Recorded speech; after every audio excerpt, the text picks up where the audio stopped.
pakinggan ang kwento ng buhay pag-ibig dito sa Jots Love Notes. Tito Jots nga pala ang inyong lingkod. Huwag kalimutan na i-follow para naman updated ka sa mga kwento na iyong mapapakinggan. Ang pagpapatuloy ng ating kwento. Pansin ko naman ang pagbabago nito ng mukha. Nagbago ang ekspresyon nito. Oh, bakit ka tumatawa? Pati ba sa CR sasamahan mo rin ako? Natatawa kong tanong dito, pero nanatiling parehas ang ekspresyon sa kanina ang mukha nito. Tila napakaseryoso nito. Bakit hindi? Kung kinakailangan di gagawin ko. Saad pa nito. Biniro ko na lamang ito nang sa gayon ay mabasag naman ang pagiging seryoso nito. O yan, di tumawa ka rin. Ano, tara, kain tayo. Ako na magluluto. Sabi ko, marunong ka ba magluto? Oo naman, no? Nagluluto kaya ako sa amin sa bahay. So sige, tara na sa kusina. Nakangiting saad ni Ivan. At huminto naman ako sa paglalakad at hinarap ito. Sigurado, pag natikman mo ang luto ko, makakalimutan mo kung sino ka talaga. So since na ako ang magluluto ngayon, ikaw ngayon ang katulong ko ha. Natatawa kong saad dito. Alam mo namang gusto kong maging katulong mo ko, syempre. Tumawa na lang ako at nagpatiuna na sa kusina. Nakahanda na ang lahat kasi namili na kami kahapon ni Ivan. Sinimulan ko na ang pagluluto. Pero syempre sinuot ko ang kailangan ko para iwas dumi. Ginitian ko si Ivan, kinuha kong sibuyas, at nakangiting binigay iyon kay Ivan. Nagtataka naman ako nitong tiningnan. Uwe, anong gagawin natin dyan? Syempre, ano ba ginagawa sa sibuyas? Abay di binabalatan at hinihiwa. O, alam mo naman pala Kaya balatan mo na. At hiwaan mo na rin ako ng, alam mo naman yun, di ba? Oo. Sagot nito at kinuha na ang sibuyas sa kamay ko. Natawa naman ako sa ekspresyon ng mukha nito. Hindi na maipinta. Nakasimangot pa pag sibuyas ng kaharap. Hindi ko na siya pinansin kundi ay pinagpatuloy ko na ang ginagawa kong adobo. Kaya nga, adobo ang niluluto ko ngayon. Natapos na ako sa ginagawa ko nang kinakailangan ko ng sibuyas. At nilingon ko si Ivan na ngayon ay umiiyak na habang hinihiwa ang sibuyas. Oh, bakit ka umiiyak? May nakakaiyak ba? Pilit kong pigil sa pagtawa na tanong.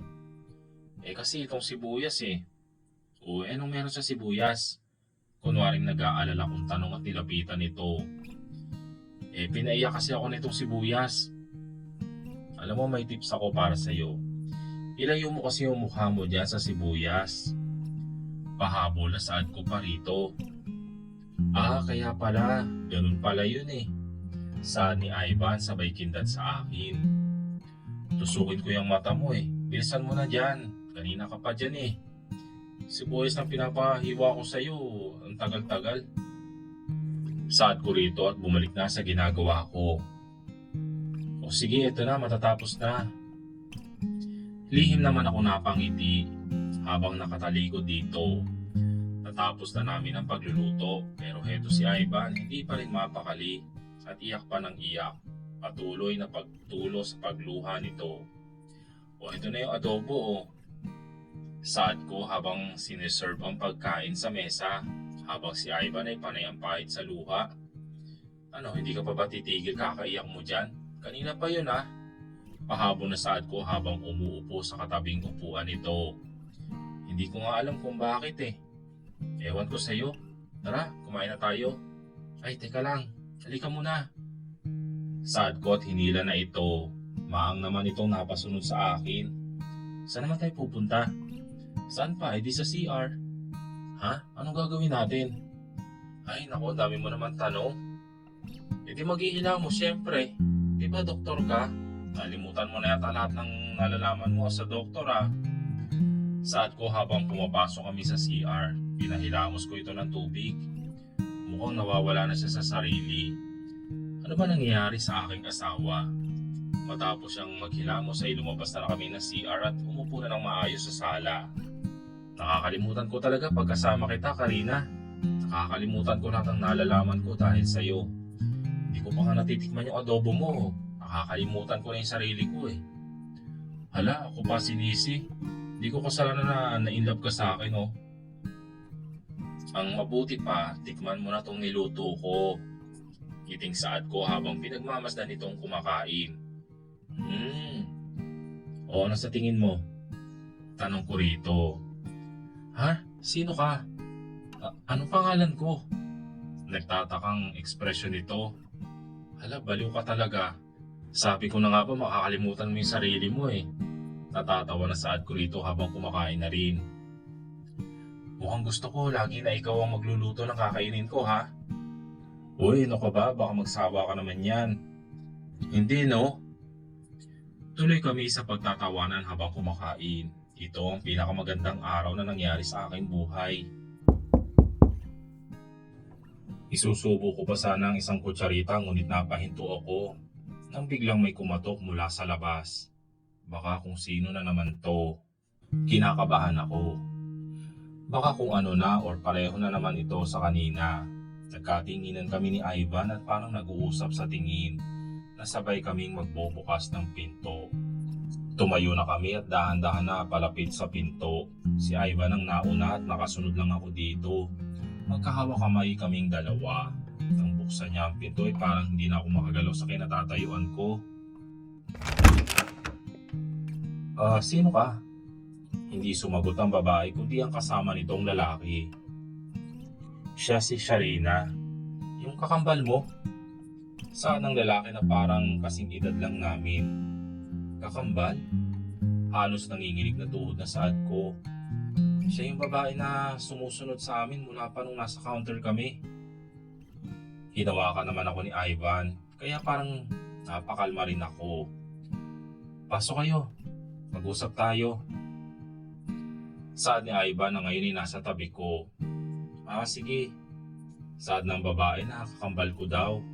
Pumasok na kami sa loob at isinara ni Ivan ang pinto bago sumunod sa amin. Hindi ko alam ang mararamdaman ko ng mga oras na yun. May kakambal ako. Bakit hindi sinabi sa akin ng mga magulang ko na may kakambal ako?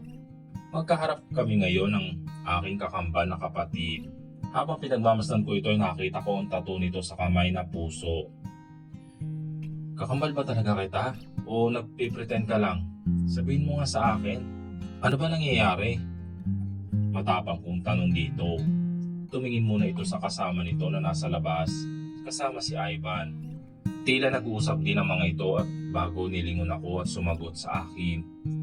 Oo, ako ang kakambal mong kapatid. Sandali, pwede bang ipaliwanag mo sa akin kung paano? Ano nangyari?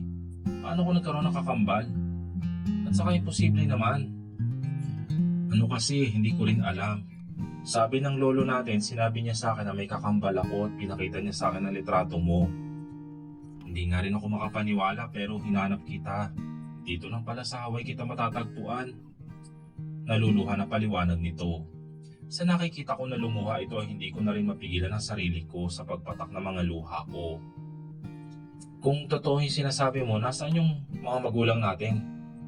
Nasa sila mama at papa?